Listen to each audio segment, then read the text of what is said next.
ছিল যে এরা 60 বছর ঊর্ধ্বে হয়ে গেলে তাদের যে রেলের টিকিট তাদের কনসেশন দেওয়া হতো। আজ আর সেটা নেই। 5 বছরের থেকে শুরু করে আর 100 বছর পর্যন্ত সকলের একই রকমের টিকিট। আপনারা ভাবতে পারছেন যে আমরা গরিব গরিব মানুষ যারা তারা কীভাবে ট্রেনে চলাফেরা করবেন।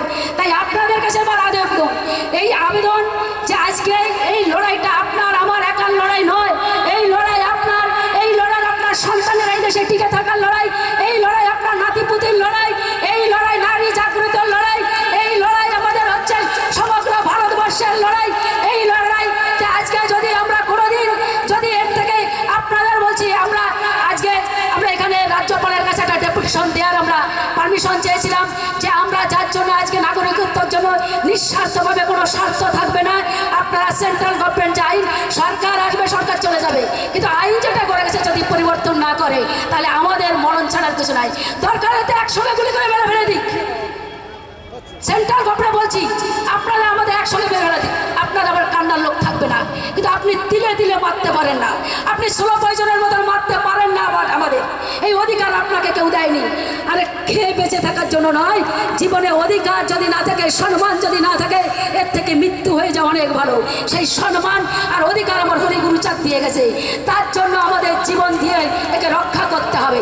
আপনি আজকে সেই জায়গায় দাঁড়িয়ে আমরা যে পারমিশন চেয়েছিলাম, যে এই প্রোগ্রামের পরে আমরা মেল করেছিলাম রাজ্যপালকে যে আপনি আমাদের একটু সময় দিন, যে আপনার সঙ্গে আমরা নাগরিকত্ব নিয়ে যে আমরা এই করছি, আমার মতদের একটা প্রতিনিধি দল যাবে। উনি সেটাকে এক্সপেক্ট করেছে, দেখেছে, কিন্তু আমাদের পারমিশন দেয়নি। আমরা পারমিশনটা যদি দরকার হয় মিডিয়াকে আমরা দিয়ে দেবো। আমরা আগামীতে রাজ্যপালের সঙ্গে আমরা রাষ্ট্রপতির সঙ্গে দেখা করতে যাব। আমার প্রতিনিধি দল যে আমাদের জন্য এই করতে পারে না, আমাদের বেনাগরিককে, কোটি কোটি মানুষকে বেনাগরিক করার ক্ষমতা তাও কাউকে দেয়নি, এই অধিকার ভারত গভর্নমেন্টকে কেউ দেয়নি। আজকে এখানে দাঁড়িয়ে আমরা চ্যালেঞ্জ করে বলে যাচ্ছি, এই ঘোষণা চ্যালেঞ্জ করছি তো, চ্যালেঞ্জ করছি, দিল্লি যাবো, দরকারে আমরা সব অন্বেষণে বসবো। তাকে ক্ষমতা নাই যে আজকে এখান থেকে উৎখাত করে আবার উদ্বাস্ত করে আর একটা বাংলাদেশ তৈরি করার মতন ক্ষমতা কে যদি থেকে থাকে সেটা আমরা দেখিয়ে দেবো। দরকার হয় আমি নিজেই মমতা ঠাকুর বলছি, আমি অন্বেষণে বলবো, আমার অন্বেষণে তোরা যদি আমার সাথ দিস, বলবো আমার জীবনটা উৎসর্গ করে দিচ্ছি। এর জন্য আমরা বলবো আমার নিজে রক্ত না দিলে তুমি আমাকে রক্ত দাও, আমি তোমাকে স্বাধীনতা দেবো। নেতাজি সুভাষচন্দ্র বসু বলে গেছিল। আর আজকে আমি বলছি তোরা আমাকে জীবন দে, আমরা তোকে আজকে ভারতের নাগরিক দেব। আজকে সেখানে দাঁড়িয়ে সকল ভক্তবৃন্দ তারা আসার জন্য, যে যেখানে আমার শিক্ষা সেল, আমার মেডিকেল সেল, আমার অল ইন্ডিয়া মধু মহাসংঘ, আমার গোসাই পাগল সাধু যারা আজকে রাস্তায় কলকাতার বুকের আজকে ডাঙ্কা নিশান নিয়ে যেভাবে আজকে ছুটে এসেছে, তাদের আজকে আমি ধন্যবাদ জানাই, তাদের প্রণাম জানাই। যারা সহযোগিতা করেছে তাদেরকে আমি প্রণাম জানাই। পুলিশ প্রশাসন তাদেরকে আমি ধন্যবাদ জানাই। আজকে এই প্রোগ্রামকে সাকসেস করার জন্য তারা অক্লান্ত পরিশ্রম যারা করেছে তাদেরকে আমি নতমস্তকে অল ইন্ডিয়া মতো মহাসংঘের থেকে প্রণাম জানাই। আমরা আজকের বুকে নাই, আজকে তাই বলবো, আর একবার বলবো যে জয়ধ্বনির মাধ্যমে মোদি আর অমিত শাহ ট্রেলার, আজকে আমরা ট্রেলার দেখালাম, এরপরে তুমি দেখে যাও মোদিরা কি করতে পারে। দরকার হয়তো দিল্লির বুকে ছুটে যাবো আমরা। আজকে দিল্লির বুকের গোসাই পাগল ছুটে যাবি তো, একবার হলে তো নেবে যে আজকে দরকার হয় জীবন দিয়ে মরণ দিয়ে আজকে লড়াই করবো। তাই সকলকে ধন্যবাদ জানাই, ধন্যবাদ আর মিডিয়াদের, তারা আজকে অক্লান্ত পরিশ্রম করে তারা আজকে আমাদের সাফল্য মণ্ডল করেছে। আমরা সকলে আজকে যারা গোসাই পাগল দলপতি বিভিন্ন যারা এসছে তাদেরকে ধন্যবাদ জানাই, সকল ডিস্ট্রিক্ট থেকে যারা এসছে তাদেরকে ধন্যবাদ জানাই। ধন্যবাদ জানাই আমার এই আজকের আন্দোলনকে সাফল্যমণ্ডিত করার জন্য তাদেরকে ধন্যবাদ জানাই। যারা এই যেভাবে অক্লান্ত পরিশ্রম করে আর্থিক দিয়ে যেভাবে হোক না তারা যে আজকে বিভিন্ন জায়গায় কষ্ট করে তারা ছুটে এসছে, তাদেরকে আমার অন্তর থেকে সত্যি সত্যি আর একবার ধন্যবাদ জানাই। আমি ধন্যবাদ জানাই যে সকল হৃদয় আমার হরি ঠাকুর গুরুচাঁদ ঠাকুর থেকে, মাথার মণি থেকে আমার গুরুচাঁদ ঠাকুর, আমার সকলকে সমুদ্র মতো মহাসংঘের উঠে দাঁড়া সকল মতো ভক্তদের আজকে জানাই যে ঠাকুর তুমি তোদের ভালো রেখো, আর এদের উদ্বাস্তু করো না, এদের তুমি আর বিতাড়িত করো না ঠাকুর। আর কে আসবে তোমার মতন হরি গুরুচাঁদ এদের বাঁচানোর জন্য? এই জায়গায় দাঁড়িয়ে ঠাকুর তুমি যে শক্তি দিয়ে গেছো, সেই সেবা সেই শান্তি হরিণ তারা যেন তোমাদের কাছে এইভাবে যেন তারা আজকে করতে পারে।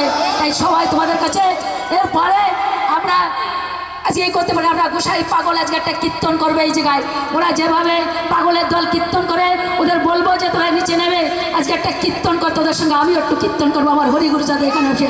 জয় জয় হরিচাঁদ শান্তি সত্য বাবা সমগ্র মত সমাজের জয় জয় হরিবল। মমলদেব মা মমলদেব করে গিয়ে চলো, আমরা তোমার সাথে আছি, সাথে আছি, সাথে আছি। ধন্যবাদ জানাই অল ইন্ডিয়া মমতা মহাসংঘের সংঘাধিপতি মা মমতা ঠাকুরকে অত্যন্ত সুন্দর কথা বলার জন্য। আমরা আরেকজন দিদি অল ইন্ডিয়া মমতা মহাসংঘের আমাদের একজন অত্যন্ত কাছের মানুষ মনমোহিনী বিশ্বাস, ওনার গাড়িটা খারাপ হয়ে গেছিলো, উনি আসতে দেরি করে ফেলেছে, উনি 2 মিনিটের জন্য আমাদের একটু ধন্যবাদ জানাবেন। কি করবে বন্ধ করবো? নমস্কার, আমি সর্বপ্রথম আমার অন্তরের অন্তঃস্থল থেকে কৃতজ্ঞতা অভিনন্দন জ্ঞাপন করি আজকের যারা অধিকার কেউ দেয় না, অধিকার আদায় করে নিতে হয়, সেই অধিকার আদায়ের দাবিতে মতুয়া সংঘের নেতৃত্বে নিঃস্বার্থ নাগরিকতার দাবি নিয়ে আজকের এই মহতি সভা।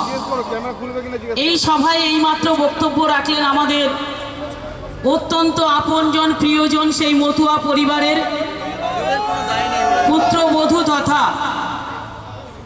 ভারতবর্ষের একজন গুরুত্বপূর্ণ নাগরিক, যিনি তার সর্বশক্তি দিয়ে ভারতবর্ষের যাতে মতুয়া সম্প্রদায়ের মানুষরা নিঃশর্তে নাগরিকতা পায় তার দাবি নিয়ে দিল্লির বুকে আন্দোলন করবার উদ্দেশ্য নিয়ে বার্তা দিয়েছেন আমাদের সেই প্রণম্য নমস্য মমতা বলা ঠাকুর, মমতা ঠাকুর। এখানে রয়েছেন আমাদের দাদা, আমি যার ডাকে এসেছি, প্রসেনজিৎ দা, নবীন দা, অন্য যারা প্রত্যেকে গুরুত্বপূর্ণ ভূমিকা দিয়ে আপনাদের দাবি আদায়ের লড়াইকে শক্তিশালী ও ত্বরান্বিত করেছেন।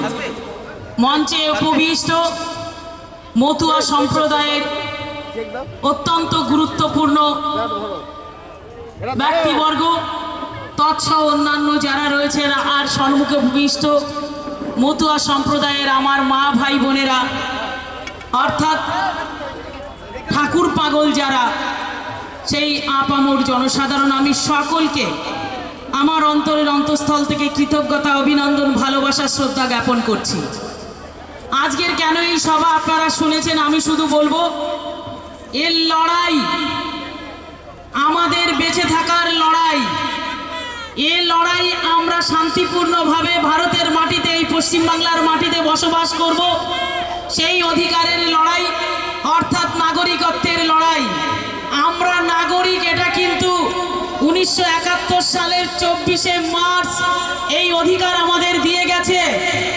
আর যারা আপনাদের কাছে ভুল বুঝিয়ে আপনাদের গণতান্ত্রিক অধিকার নিয়ে জয়যুক্ত হয়েছেন, তাদেরকে জিজ্ঞাসা করবেন তারা 2014-র 31শে ডিসেম্বর পর্যন্ত আমরা যারা ভারতের মাটিতে পদার্পণ করেছি তাদেরকে এই অধিকার দিয়েছে। তাই আমরা যারা এই অধিকারের দাবিতে আজকের লড়ছি, আমাদের কিন্তু মনে রাখতে হবে স্বামী বিবেকানন্দকে যিনি বলে গেছিলেন এ ভারত শরণার্থীদের দেশ, কবে বলেছিলেন? আমি যদি ভুলে না গিয়ে থাকি 1863 খ্রিস্টাব্দের 12ই জানুয়ারি তিনি ভারত মায়ের কোল জড়ো করে জন্মগ্রহণ করেছিলেন এই বাংলার মাটিতে, এবং 1893 খ্রিস্টাব্দের 11ই সেপ্টেম্বর তিনি চিকাগো শহরে গিয়ে বলেছিলেন আমি ভারতবর্ষের নরনারীর হয়ে সেই ধর্ম প্রচার করতে আসিনি, আমি এসেছি গোটা বিশ্বের হিন্দু নরনারীর হয়ে সেই ধর্ম প্রচার করতে, যে ধর্মের নাম সনাতন হিন্দু ধর্ম, যে ধর্ম নিজের ধর্মের প্রতি আস্থা রাখে আর অন্যের ধর্মের প্রতি শ্রদ্ধা রাখে। আর সেখানেই তিনি বলেছিলেন যে এ ভারত শরণার্থীদের দেশ, যেখানে অন্ন বস্ত্র বাসস্থান দিয়ে যারা এই ভারতের মাটিতে পদার্পণ করে তাদেরকে বসবাস করার অধিকার দেওয়া হয়। সেই ভারতের নাগরিক আমরা। এখানে নাগরিকত্বের দাবি দিয়ে আমরা যে লড়াই লড়ছি, এর লড়াই ন্যায্য লড়াই, এ লড়াই সততার লড়াই, এ লড়াই আদর্শের লড়াই, এর লড়াই যারা লড়বে তারা প্রকৃত ভারতবর্ষের এই বাংলার নাগরিক। আসুন, ভয় পাওয়ার কিছু নেই বন্ধু, আমাদের কাছে যে অস্ত্র আছে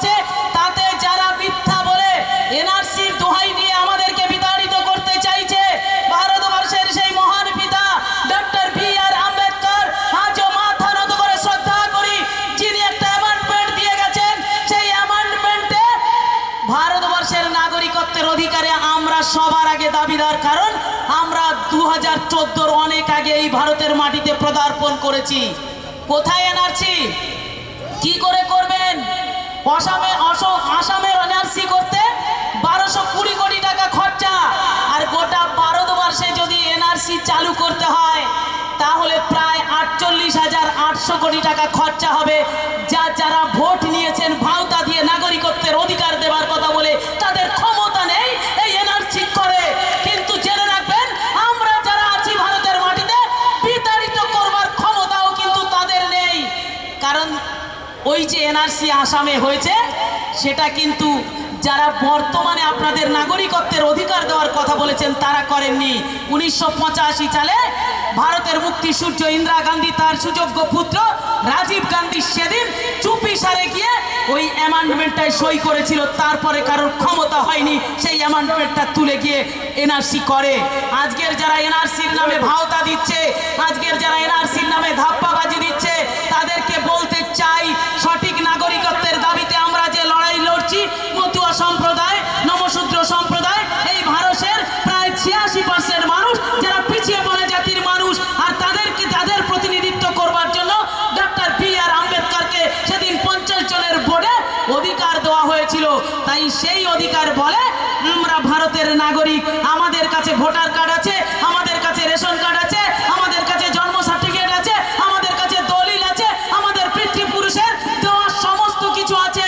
আর পরবর্তী পর্যায়ে 2014 সালের আগে যারা বলছে হিন্দু হলেই তাদেরকে নাগরিকত্ব দেবো, তাদেরকে বলে দিই, আমাকে কিন্তু সেখানে প্রমাণ দিতে হবে যে আমি ধর্মের ভিত্তিতে সে দেশ থেকে বিতাড়িত হয়েছি কিনা।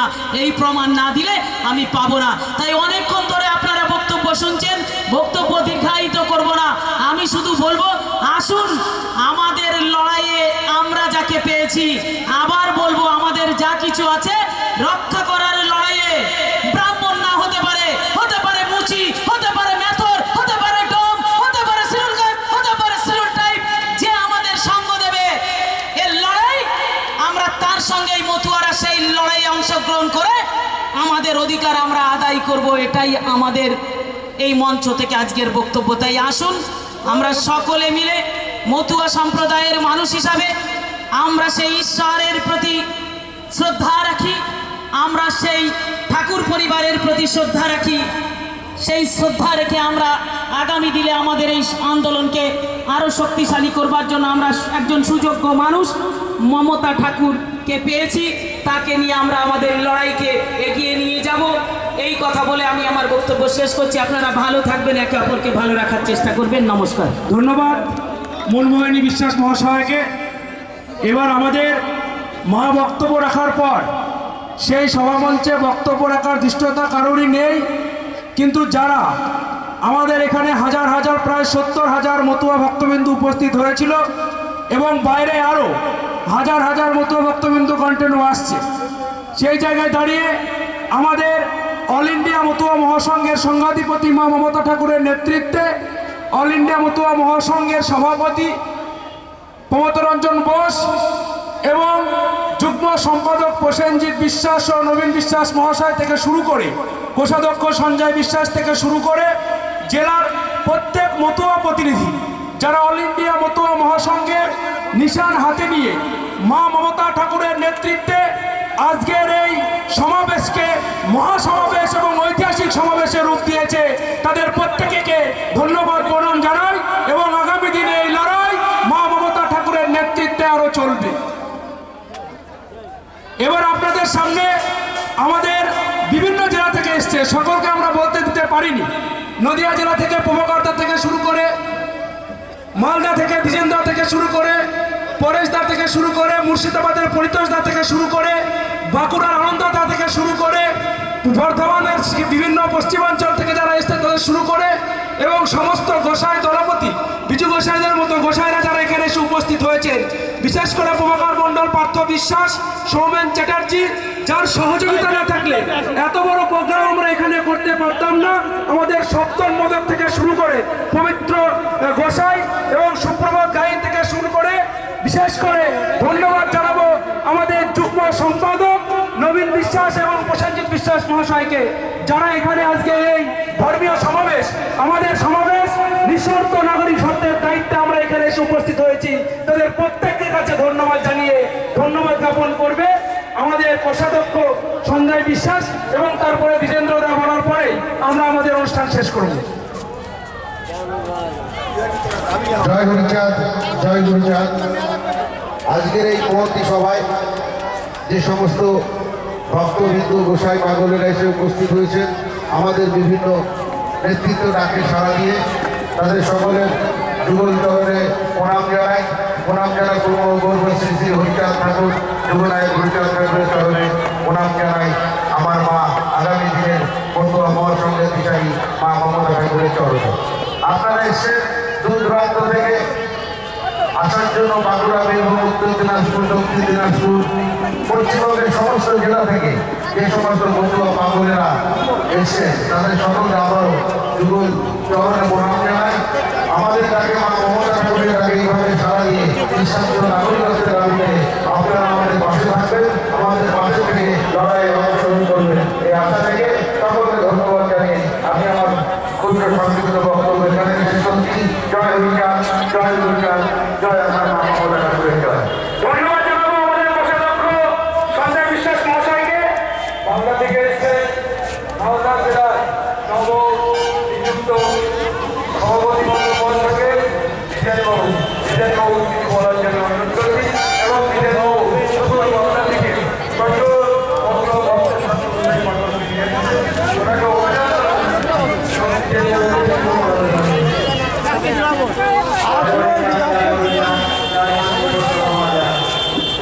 আজকে